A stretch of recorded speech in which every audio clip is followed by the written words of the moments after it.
Ճիշտն ասած, ես մոտեցել եմ ամբյոնին, պարոն Դանիելյանին արձագանքելու համար։ Պարոն Դանիելյան, շատ դուք գեղեցիկ եք խոսում, եթե կոնտեքստը կտրենք, հա, եթե չլինեիք դաշնակցությունից, եթե իշխանության եղած չլինեիք 20 տարի, հա, շատ, հա, ուղղակի բառերը, հա, գեղեցիկ բառեր են, ում վրա եք մունատ գալիս աղբավայրերի համար։ Մեր օրոքա կառուցվել Հայաստանում առաջին աղբավայրը, որը համապատասխանում է միջազգային ստանդարտների նվազագույն շեմին։ Պատկերացնում եք ինչի մասին ենք մենք խոսում։ Գոյություն ունի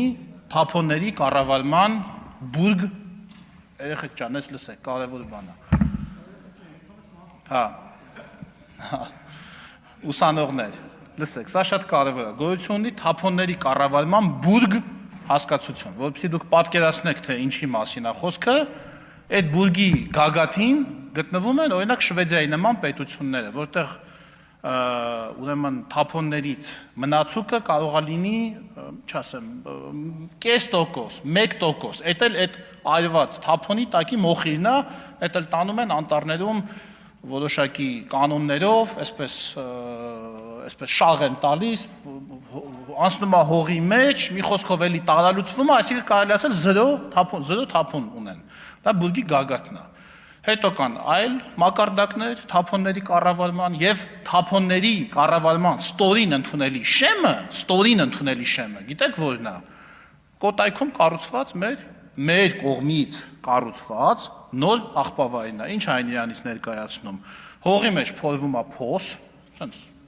գոգավորություն, կատարվում են որոշակի ինժեներական աշխատանքներ, դրենաժի համար նախատեսված, որ տակի ուրեմն հեղուկները գնան, ուրեմն տոլով, ձութով, ամեն ինչով, սա երկար բարակ չասեմ, աղբը հավաքվում է ուրեմն մի շերտով, վրայից լցվում է հողի շերտ, հետո նորից մի շերտ աղբ, հետո նորից մի շերտ հող, այդպես այդ փոսը լցվում է, հետո փոսը դառնում է այսպես բլուր, էլի շարունակում է լցվել, վերջում էլի նորից հող է լցվում ու կոնսերվացվում է։ Աղբը մնում է մեջը, սա ասում ստորին, հնարավոր ստորին քաղաքակիրթ տարբերակների ամենաստորին շեմն է։ Մնացած ինչ կա Հայաստանում ստորին շեմից ներքև է։ Այդ թվում եւ Նուբարաշենն, ասեք 18 թվին է Նուբարաշենի աղբանոցը ստեղծվել, ժողովուրդ ջան, ասեք կամ 18 թվին առաջին անգամ, 25 թվին առաջին անգամ վառվել այդ աղբանոցը։ Չէ, արգիշտի ժամանակ այդքան բնակչություն չկար եւ ընդհանրապես աշխարհում բնակչության եւ արտանետումների հետ կապված այդ խնդիրները չկային այն ժամանակ։ Բայց հիմա քննարկվում է Երևանում նոր աղբավայր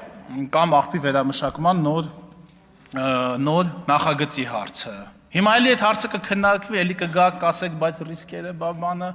այնով ատենդերով, պետական մասնավոր, այս կոտայքի բանը, որ ասում եք պետական կառավարում, կոտայքի աղբավայրը իդեպ կառավարում են համայնքները։ Կոտայք եւ Գեղարքունիք մարզերի համայնքները միավորվել են, ստեղծել են կառավարման ուրեմն կազմակերպչական ձևը կարող է այս պահին չհիշեմ, հոակ երևի թե համայնքներով 16 համայնքով կառավարում են իրենց համայնքների համար նախատեսված ուրեմն աղբավայրը տեղանում աղբի ուրեմն բան տեսակավորում մի բան որ մենք էլի չէինք լսել, այսինքն մենք ենք սկսել այդ process-ը, ժողովուրդ ջան, դուք սկսեիք, մենք էլ գայինք ձեզ քննադատեինք, որ ուշ եք սկսել, ասենք 2004 թվին սկսեիք այս process-ը, մենք էլ ելնեինք 2005 թվականին, ասեինք ես ուր եք հետ մնում Շվեդիայից 2005 թվականին առաջ մնայք, մենք սկսել ենք եկել մենք մունատ եք գալիս, բանը, խոտի հետ կապված, գիտեք, պարոն Դանիելյան, պետք չի էլի բան անել, գիտեք, ամեն գործում պետքա չափը, այսպես ասած, ճանաչել, խնդրի չափը, ծավալը, այո, կան խնդիրներ, որոնք պիտի լուծի պետությունը, նոր աղբավայր կառուցի, կատալիզատորների հետ կապված հարցը լուծի, արտանետումների եւ այլն, բայց կա խնդիր, որ կապված է կուլտուրայի հետ, այսինքն կա խնդիր, որ հիմա Շվեդիայի կառավարությանը հանես բերես դնես այստեղ կառավարություն, կա խնդիր, որ չի լուծի Շվեդիայի, Նորվեգիայի, Դանիայի, Ֆինլանդիայի, բոլորին կոալիցիոն կառավարություն ստեղծենք, ասենք ժողովուրդ ջան, այս հարցը լուծեք, կա խնդիր, եթե խնդիրը ծագում է քաղաքացու մակարդակում, մի ինչ-որ խնդիր, էլի լուծելի է, բայց պետք է այդ քաղաքաբողանակ կոչ անեք, ասեք ժողովուրդ ջան, մի վառեք խոտը, ասենք ես ամփիվ մեկ ամբյոնից, ասում եք ժողովրդին եք մեղադրում։ Ոնց թե կոմունալն է վառում։ Կոմունալն է վառում շատ ավելի վատ տվյալներ ունեք, դա ընդհանրապես իրաց հետ կարելի է շատ ավելի կոպիտ ու կոշտ լինել, քան բանը։ Եթե նման հարց կա, մենք գիտենք, չէ՞, որ Հայաստանում կա նման երևույթ։ Չոր խոտը վառել, գիտենք, չէ՞։ Դրա համար էլ հասնում է ինչ 50, շատ պետք է լինի, ինչ 50,000 տվել սա հավինել են բաները, սա համ հողի որակն է դա փչացնում, համ հողի բերքատվության վրա է, դա հաջորդ տարվա բերքատվության վրա է դա ազդում, էլ չասած ստեղծում է հրդեհավտանգ իրավիճակ։ Պլյուս դուք էլ ասում եք ընդերքի ջրերի, բայց Անդոնից ասեիք, ես հիմա եկել խոսում եմ տեղից ասում եք ընդերքի ջրերի, ըստից ասեիք, պարոն Դանելյան, մարդիկ էլ լսեին հիմա աճող երիտասարդ սերունդը լսեր, նրանք էլ ասեին, վայ ժողովուրդ ջան, միգուցե իրանց, չգիտեմ, ավակ եղբայրներին, ծնողներին միգուցե ասեին, որ այն օրը լսեցի հեռուստատեսությամբ Գառնիկ Դանելյանը խոսում էր, ասում էր վատ բան է խոտը վառել, ինչի եք վառում։ Բայց տենց է կուլտուրան ձևավորվում։ Բայց տենց է քաղաքակրթությունը ասել, ասենք հասկացանք, պետությունը ինչ գնա ռեպրեսիվ ձևով ամեն մի հանդամասի վրա մի հատ, այդ էլ կարելի է, եթե տեղը հասավ դրան, միգուցե այդպես էլ պետք է անենք, բայց ես խնդրում եմ չթերագնահատել։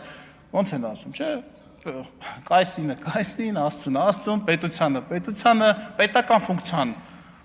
անենք ճիշտ, բայց այնտեղ որտեղ կա հանրահռչակման, հանրակրթության, քարոզչության էլեմենտ, դա էլ օգնեք մեզ, մեր ընդհանուրն է, դա ասենք ներ չի, դա էլի ԿՊ-ի հանդա, էլի դաշնակցության հանդամասը։ Ասենք, որ ժողովուրդ ջան, սիրելի հայրենակիցներ, խնդրում եմ, չվառել, դա չունի ոչ մի օգտակար հետևանք, ունի միայն վնասակար հետևանք, ոչ միայն ձեզ համար, այլև շրջակա միջավայրի, համայնքների եւ ընդհանրապես մարդկանց ֆիզիկական անվտանգության համար։ Շնորհակալություն։